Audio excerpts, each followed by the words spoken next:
Hey guys, it's Velocity Reaper here, and we are back again with some more Fortnite, but today I'm trying to do something a little bit different for you guys. So, today I'm going to give you guys my kind of theory on what's going on with the game right now, and what's up with all these nerfs that have been happening, because over the past couple of weeks, guys, we have really had some huge, insane nerfs happening to the game in general, and a lot of the playstyles have been changing, and they're trying to kind of adjust the meta, and I think I have a general reason as to why this is happening and kind of an idea of why certain weapons are being added, such as the thermal and the stink grenade and other weapons that are very, very tactical, very, thoughtful weapons where you really need to take a second to think about how you're going to use them, as they're not going to be as effective if you're not wise about what you're doing with them in general. So, first of all, let's just start where it all began. So, it all kind of started a couple weeks back when they did their first nerf on the llama. And the llama's mats are now down to 200 per material instead of 500, which, it's okay. They're very rare. People were kind of complaining, saying, hey, this doesn't really make much sense. It's a llama. Those things are super rare. It makes no sense to decrease the message you get from that thing when only 1 to 2 of them spawn per game, or maybe it might be 2 to 4, but still very, very small amount of them. And usually most of the time you probably won't even use most of those mats, especially for pretty basic players who don't really know what to do that much. Mats, honestly, I say I'd probably use at max maybe 300 a game. So giving me 500, 1500 total, it was a lot, but a lot of people were saying, it was unnecessary. No one really asked for it, and that happened. They also had nerfed traps. Traps had been a huge nerf, and that went from 125 to 75 to back up to 150. Now, that one didn't make sense either. People were pretty mad, why nerf it to 75 and not have it at 125? If you run through it, you deserve to die. And so they buffed it up to 150, which kind of was a little too much, but people have been okay with it. They've been dealing with it, and they kind of enjoy the joy of getting the kill when someone runs through it, which you do deserve. It is a trap, so that one's understandable. And then we had the huge shotgun nerf that just came out, where they reduced the damage on each and every shotgun. So now they kind of rearranged the meta, where it used to be double pump was the way to go. Now it's double heavy, and that should be the way the hierarchy should go. It should always be, maybe tack at the bottom, and then it should be pump, and then it should be heavy. Obviously, those are the heavy hitter weapons, and that's the order that they should be in. However, a lot of people were going for pumps, usually leaving tacks behind, and a lot of people didn't really like the heavy prior to this most recent update. However, now this has rearranged that meta, and a lot of people have been using the tack a lot more, and a lot of people have been using the heavy a lot more. So they're kind of starting to break things. They also had done the double pump nerf as well. So we've been seeing a lot of just general nerfs of different things. But why? Why are these things being nerfed? Do they need to be nerfed? Not necessarily. No, I don't think that the game really needed to nerf a lot of those things that I had just discussed. But it happened, and a lot of people didn't ask for them as well. Is another part of it. So this really kind of ties into this whole side of the competitive Fortnite. So Fortnite, yes, it is getting ready for a competitive scene. That was announced recently by Epic, saying that they were going to put in 100 million of their own funds to support the competitive side of things. Now, Fortnite currently does not host any of their own personal tournaments or any competitive matches at the moment. Epic as a company does not have any official events, from my understanding.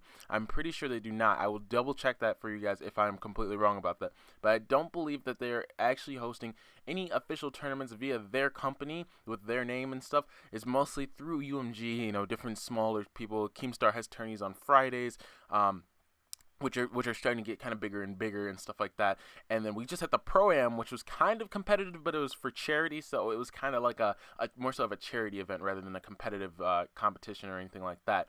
So they are getting ready for the competitive scene. They want that. They know that that's their next step in terms of getting this game to a new level. Right now, yes, you can add weapons and stuff like that, but it's not going to add much more value to the game. They really need to step in the competitive scene, and I think that's what a lot of people want to see, as you're starting to get kind of used to watching people play a lot, and it's all the same old stuff. It's not as interesting. However, a competitive scene this game could really, really do something special with. And I know that PUBG has a competitive scene. I know H1Z1 has a competitive scene. So obviously, it's a clear step for a battle royale to go ahead and move on into this side of things in terms of being a more serious and competitive field in esports. And esports has been growing. So no matter what, it's going to be a huge benefit towards Epic in the long run. Now, looking at kind of the weapons that have been added, and I've really been thinking about this a lot. I've really been kind of took a second. I was like, hold on, thermal AR. Okay, it's cool. Yes, it's thermal. Yes, it's our first thermal weapon. Okay, so it kind of makes sense. That's a pretty cool addition to the game, doesn't it? But don't you kind of think that a thermal AR is a very tactical thing for a game like this?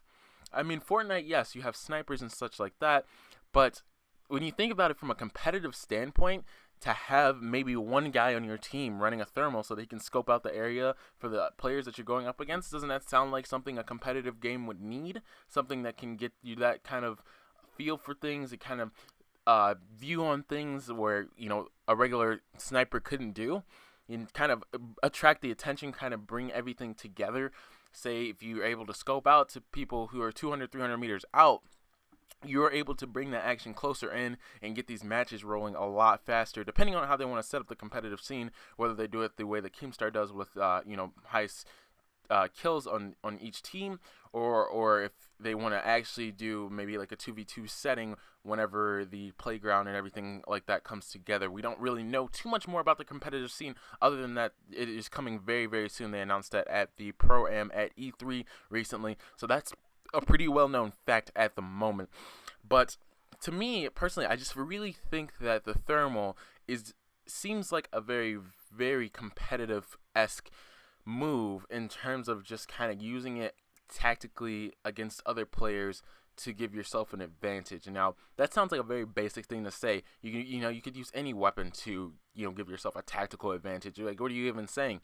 But really just think about it for a second. So the next weapon that just got added in is the smoke grenades. Now the smoke grenades are not smoke grenades, sorry, gas grenades. Now the gas grenades, they aren't really that good at all. People know that they're not that good. But when you think about it, if you're trying to say play a competitive game and you want to gas someone out of an area, you want to push them out of somewhere, reduce the camping, reduce the edit peeking and such, then yeah, a gas grenade would do that. A gas grenade could push people out of their areas and get the fights going a lot quicker. Once again, trying to speed up the gameplay, trying to make it competitive, because Fortnite plays really, really slow in the competitive scene. It's really hard to kind of balance it, especially if they're going to do 2v2 situations or anything like that. It's going to be very, very slow. And we even saw that kind of in the Pro-Am as people were just continuously dying. It's really hard to kind of speed up that action, kind of get these games moving a little bit faster. Actually, the Pro-Am really, really did work pretty well. I'm not gonna lie. It actually was kind of enjoyable to watch towards the end. But they want kind of the whole match to be interesting. Obviously, there needs to be a looting phase and everything like that. But you really have to bring it down to the bare bones of the game and make sure that people are actually enjoying the content. It has to be quick. It has to be fast. It has to be kind of like blitz paced, to be honest. And still have that enjoyable competitive feel to it. And also, I think a lot of this is starting to reduce the RNG side of things. Yes, RNG is heavy in this game. Everyone knows that. And I think that they're trying to get away from that, trying to make it so that, late game, you're not running in with explosives. That's the most recent nerf where they have lowered the amount of explosives for late game. So late game explosives have been reduced, if you guys did not know that. And now you can only carry 13 RPG rockets. That means one in the clip, and then you have 13, in stored or whatever way you're supposed to say that. And then for grenade launcher, you have 18 total, so 6 in and then 12 in reserve. So it's a different type of system, again, that is trying to reduce the side of things where you can't really defend against explosives when it's breaking structures constantly and such like that. And honestly, I wouldn't be surprised if a C4 nerf came up pretty darn soon as well to kind of reduce that explosive power and that kind of stuff. But it's pretty balanced right now. It does 70 damage. It does break structures really easily, but 70 damage isn't a whole lot. I think it's a lot more defendable against rather than grenade launchers and RPGs where people were spamming them constantly.